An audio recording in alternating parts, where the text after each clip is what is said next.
Hello guys, मैं लीना कुमारी आप सभी का स्वागत है आपके channel tension free paper time में। बच्चों कैसे हैं आप? आई होप आप सभी अच्छे होंगे और अच्छे से प्रिपरेशन कर रहे होंगे। सो बच्चों, आज की क्लास में हम डिस्कस करने वाले हैं 10th क्लास की बुक का सेकंड चैप्टर डिस्कस करने वाले हैं। फर्स्ट चैप्टर नहीं देखा तो डिस्क्रिप्शन और आइकन पर लिंक मिल जाएगी, आप वहाँ जाकर देख सकते हैं। वीडियो पे पहली बार है तो प्लीज़ लाइक शेयर सब्सक्राइब करें, ऐसे इन्फॉर्मेटिव वीडियो इस चैनल पर आपको मिलती रहती है। सो चलते हैं अपनी क्लास की ओर, समझते हैं पर्यटन का परिचय। इंट्रोडक्शन टू टूरिज्म हम सेकेंड पार्ट इसका डिस्कशन करने वाले हैं। बच्चों, आपने इसका फर्स्ट पार्ट 9th क्लास में डिस्कशन किया होगा। तो सबसे पहले इसको समझने से पहले इसके मेन पॉइंट्स को समझते हैं कि हमें पर्यटन का परिचय जो है, तो वो परिचय को समझने से पहले हमें पर्यटन को समझना होगा। तो पर्यटन क्या है? अगर हम मोटा मोटा देखें तो एक यात्रा है, ठीक है। पर्यटक क्या है? एक तरीके से व्यक्ति है। अब इसे ब्रीफली समझते हैं कि इसमें किस तरीके से हमें समझ आए कि पर्यटन होता क्या है। पर्यटन क्या है? पर्यटन से तात्पर्य उस गतिविधि से है जो गैर पारिश्रमिक उद्देश्य के लिए कम से कम 24 घंटे से अधिक और 1 वर्ष से कम समय के लिए की गई यात्रा पर्यटन कहलाती है। बच्चों, कहने का तात्पर्य यह है कि पर्यटन क्या है? पर्यटन एक प्रकार से ऐसी गतिविधि जो गैर पारिश्रमिक है, मतलब कि उसका कोई उद्देश्य नहीं है। चाहे वो मनोरंजन के लिए हो सकती है, चाहे कुछ सामान लेने के लिए हो सकती है। किसी भी रीज़न से आप 24 घंटे से ज़्यादा और 1 वर्ष से कम समय के लिए आप किसी भी जगह पर घूमने जाते हैं तो वह यात्रा एक तरीके से पर्यटन की यात्रा कहलाती है। इसे और समझते हैं अच्छे से कि गैर पारिश्रमिक के अंदर क्या क्या उद्देश्य आ जाते हैं पर्यटन की यात्रा में। तो पर्यटन एक प्रकार से यात्रा है जो आराम करने, मनोरंजन करने, ज्ञान प्राप्त करने व खाली समय का आनंद उठाने के उद्देश्य से की जाने वाली यात्रा पर्यटन कहलाती है। अब आप समझ गए होंगे कि गैर पारिश्रमिक क्या था। गैर पारिश्रमिक ऐसी यात्रा है जो पर्यटन के द्वारा आराम करने, मनोरंजन करने, ज्ञान प्राप्त करने व खाली समय का आनंद उठाने के लिए एक जगह से दूसरी जगह पर यात्रा की जाती है। वह यात्रा हमारी पर्यटन के अंतर्गत आती है। आई होप आपको कन्फ्यूज़न नहीं हुई होगी कि पर्यटन क्या होगा, या कोई भी डाउट नहीं रहा होगा। अब समझते हैं कि पर्यटक क्या होता है। पर्यटक वह व्यक्ति जो किसी भी वजह से अपने घर से बाहर जाता है, एक प्रकार से पर्यटक है। सरल भाषा में पर्यटक एक व्यक्ति है, जैसे मैं, तुम, हम आदि। बच्चों, पर्यटक कौन होता है? पर्यटक एक प्रकार से हम जैसे व्यक्ति होते हैं जो किसी न किसी रीज़न के लिए अपने घर से बाहर जाते हैं। जैसे मैं हो सकती हूँ, तुम हो सकते हो, हम हो सकते हैं। इन शब्दों को व्यक्त करने वाला एक व्यक्ति होता है, उसे हम पर्यटक या टूरिस्ट कहते हैं। अगर हम इन दोनों के बीच में डिफरेंस समझें तो पर्यटन एक प्रकार से यात्रा है और पर्यटक एक प्रकार से व्यक्ति है। जब तक यात्रा करने के लिए कोई जगह नहीं होगी तो पर्यटक जो व्यक्ति है वो घूमने के लिए घर से बाहर नहीं जाएगा। इसलिए इस दोनों को हम कह सकते हैं कि ये एक सिक्के के दो पहलू है। आई होप आपको पर्यटन और पर्यटक में कोई भी कंफ्यूजन नहीं होगी। कोई कंफ्यूजन हो तो कमेंट बॉक्स में कमेंट कर देना बच्चों। नेक्स्ट है पर्यटन पर UNWTO की परिभाषा के आधार पर पर्यटन को इस प्रकार वर्गीकृत किया गया है। जैसे बच्चों, पर्यटन को लेकर UNWTO ने कुछ परिभाषाएं पर्यटन को लेकर बनाई हैं। वो कौन सी है उसे समझते हैं। जैसे घरेलू पर्यटन, डोमेस्टिक टूरिज्म। इस प्रकार के पर्यटन में व्यक्ति या समूह अपनी ही देश की सीमाओं के अंदर व विभिन्न क्षेत्रों व शहरों की यात्रा करता है, वह यात्रा घरेलू यात्रा कहलाती है। बच्चों, अगर हम समझें कि डोमेस्टिक टूरिज्म क्या होता है तो एक तरीके से घरेलू पर्यटन इस प्रकार का पर्यटन है जिसमें कोई भी व्यक्ति हो सकता है सिंगल या समूह में अपने ही देश की सीमाओं के अंदर विभिन्न क्षेत्रों में शहरों की यात्रा करता है, वह घरेलू पर्यटन कहलाता है। जैसे कि भारत के अंदर ही आप किसी भी क्षेत्र में जाकर, किसी भी शहर में जाकर, मतलब कि भारत की सीमाओं को आप क्रॉस नहीं कर रहे, वह यात्रा घरेलू पर्यटन या डोमेस्टिक टूरिज्म कहलाती है। और अच्छे से समझते हैं। नेक्स्ट है विदेश में यात्रा करने की अपेक्षा आप पड़ोस तथा देश में यात्रा करने वाली संख्या स्वाभाविक रूप से बहुत अधिक होती है। इसका कारण है कि अपने देश में यात्रा करना अनेक दृष्टियों से सरल होता है। बच्चों, अगर हम देखें कि विदेश की यात्रा कंपेयर करें और अपने देश की यात्रा कंपेयर करें तो उसमें विदेश में जो यात्रा करने की होती है तो वो अब किसी भी देश के रूल रेगुलेशन को समझना थोड़ा डिफ़िकल्ट होता है, इसलिए वहाँ पर ट्रैवलिंग करना थोड़ा सा मुश्किल होता है। परंतु अगर अपने देश या अपने आस पड़ोस के देशों में यात्रा करें तो वह संख्या में भी ज़्यादा लोग जाएंगे स्वाभाविक रूप से, और वहाँ पर ट्रैवलिंग करना अपने देश के अंदर थोड़ा सरल होता है कंपैरेटिबल विदेशी या इंटरनेशनल टूर के अकॉर्डिंग। नेक्स्ट है घरेलू पर्यटन में ना भाषा की, ना मुद्रा की, ना रहन सहन की, ना विविधता की, ना संचार साधनों की, ना परंपराओं की, ना पारपत्र वीज़ा की कठिनाइयों का सामना करना पड़ता है। यहाँ पर्यटक स्वयं समझ व व्यवस्थित कर लेता है और यदि कठिनाइयाँ आती है तो समाधान का माध्यम भी स्वयं खोज लेता है। ऐसा पर्यटन अपने ही देश में विभिन्न संस्थानों पर किया जा सकता है, इसलिए इसे घरेलू पर्यटन कहते हैं।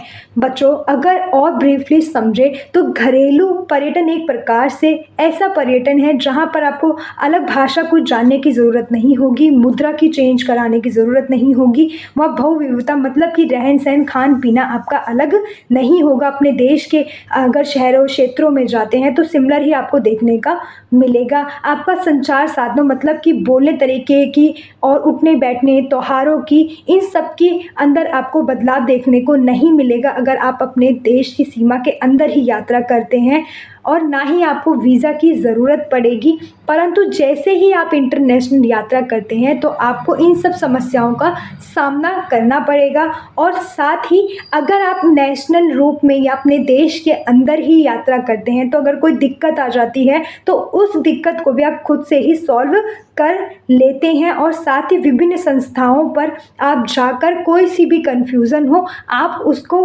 खोज निकालते हैं और अपनी यात्रा को सरल कर लेते हैं। खुद से ही आपको किसी भी और थर्ड पर्सन सेकंड पर्सन की ज़रूरत नहीं पड़ती। इसलिए हम कह सकते हैं कि घरेलू पर्यटन एक प्रकार से हमारे विदेशी पर्यटन से ज़्यादा सरल व आसान यात्रा वाला घरेलू पर्यटन यात्रा है।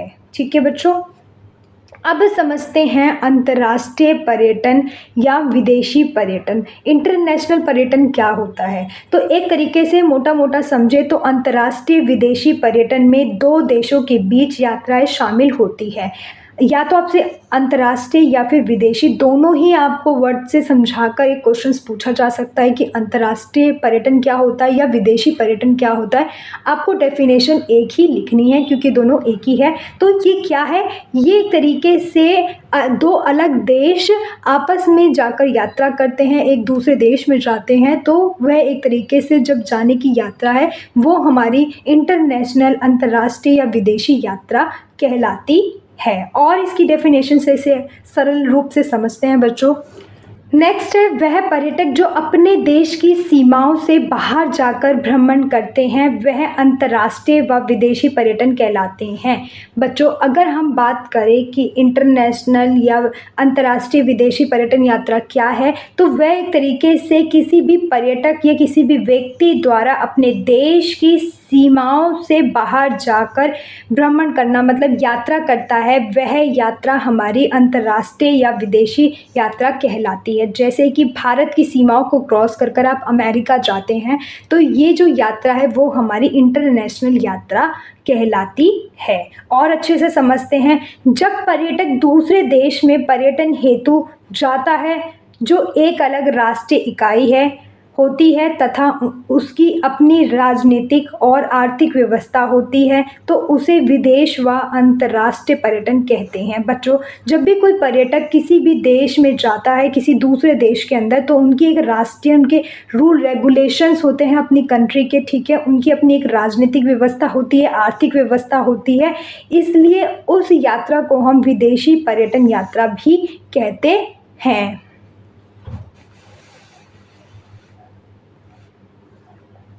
नेक्स्ट है, इसमें अनेक प्रकार की भाषा विनिमय, मैत्री, आचार व्यवहार आदि कठिनाइयों का सामना करना पड़ता है।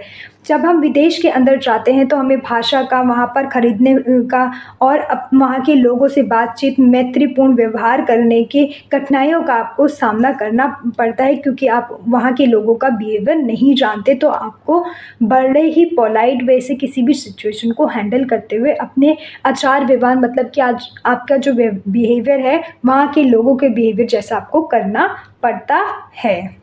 नेक्स्ट है, विदेशी पर्यटन में पारपत्र, पासपोर्ट, वीज़ा और प्रवेश प्राप्त करने की भी कठिनाइयाँ आती है। साथ ही विदेश कठिनाइयों को दूर करने के लिए बहुत से देशों ने पारपत्र, पासपोर्ट का बंधन भी ढीला कर दिया है। बच्चों, कहने का तात्पर्य ये है कि अगर विदेशी यात्रा हम लोग करते हैं तो हमें पासपोर्ट और वीज़ा की रिक्वायरमेंट होती है। ये कुछ ऐसे डॉक्यूमेंट्स हैं जो हमें एंटर करने के लिए उस कंट्री के लिए चाहिए होते हैं। ये एक तरीके से हमारी आइडेंटिटी प्रूफ होते हैं, ठीक है। और साथ ही बहुत सारी कंट्रीज़ ने पासपोर्ट जैसी चीज़ों को, वीज़ा जैसे डॉक्यूमेंट्स को थोड़ा ढीला कर दिया है, जिससे कि ट्रैवलर आसानी से ट्रैवलिंग कर सके उस आउट ऑफ कंट्री के अंदर, ठीक है बच्चों।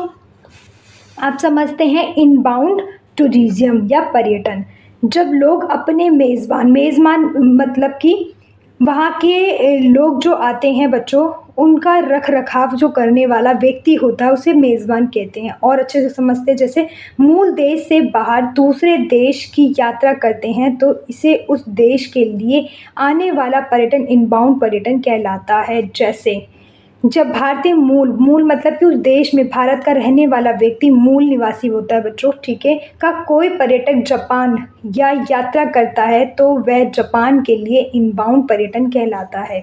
अगर हम इनबाउंड को समझें तो इनबाउंड एक तरीके से वहाँ का मूल निवासी, मतलब कि भारत का कोई भी मूल निवासी बाहर जाता है, यात्रा करता है उस देश के अंदर। जैसे कि आप अपने घर से अपने दोस्त के घर गए तो एक तरीके से ये प्रक्रिया इनबाउंड टूरिज्म है। जैसे कि आपका घर है, ठीक है, आप अपने दोस्त के घर, मतलब कि आप अपने घर से दूसरे के घर गए हैं ना, तो जो जाने की प्रक्रिया है उसके घर में आने की और आपके घर से निकलने की, ये प्रक्रिया एक तरीके से इनबाउंड टूरिज्म कहलाती है। जैसे कि भारत से कोई भी व्यक्ति जापान की यात्रा करता है तो भारत के लिए एक तरीके से इन आउटबाउंड होगी और जापान के लिए इनबाउंड टूरिज्म कहलाएगी।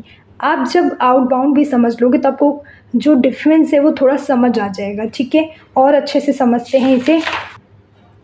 नेक्स्ट है आउटबाउंड पर्यटन। जब पर्यटक किसी विदेशी क्षेत्र की यात्रा करता है तो यह उसके अपने देश के लिए आउटबाउंड पर्यटन है, क्योंकि वह अपने देश से बाहर जा रहा है। उदाहरण से समझे तो जब भारत से एक पर्यटक जापान की यात्रा करता है तो वह भारत के लिए आउटबाउंड पर्यटन है और जापान के लिए इनबाउंड पर्यटन है। बच्चों, कहने का तात्पर्य यह है कि जब भी कोई पर्यटक विदेश की यात्रा करता है और अपने देश से निकलकर दूसरे देश में जाता है तो वो भारत के लिए आउटबाउंड पर्यटन है और वो जिस देश में जा रहा है उसके लिए इनबाउंड। अब हम दोनों को मिक्सअप करके समझते हैं कि इनबाउंड और आउटबाउंड को किस तरीके से सरल भाषा में मैं समझा सकूं। तो इनबाउंड और आउटबाउंड पर्यटन जो है बच्चों, वो हम इस एग्जाम्पल से समझते हैं। जैसे कि आप जो है भारत है, अपने घर को मान लेते कि आप भारत है और आपका जो दोस्त है वो जापान है, ठीक है। आप अपने घर से जैसे बाहर निकलते हैं और जापान मतलब अपने दोस्त के घर एंटर करते हैं, तो जैसे ही आप भारत से निकलते हैं तो आपके लिए आउटबाउंड होगा और आप जापान के अंदर मतलब अपने दोस्त के घर एंटर करते हैं तो उसके लिए इनबाउंड होगा। और जैसे ही जापान अपने घर से बाहर आकर आपके घर में आता है तो उसके लिए आउटबाउंड होगा और भारत के लिए इनबाउंड होगा। आई होप इसका जो कन्फ्यूज़न था आपको क्लियर हो जाएगा। जो भी अपने देश से निकलेगा उसके लिए आउटबाउंड होगा और जहाँ एंटर करेगा उसके लिए इनबाउंड होगा, ठीक है बच्चों।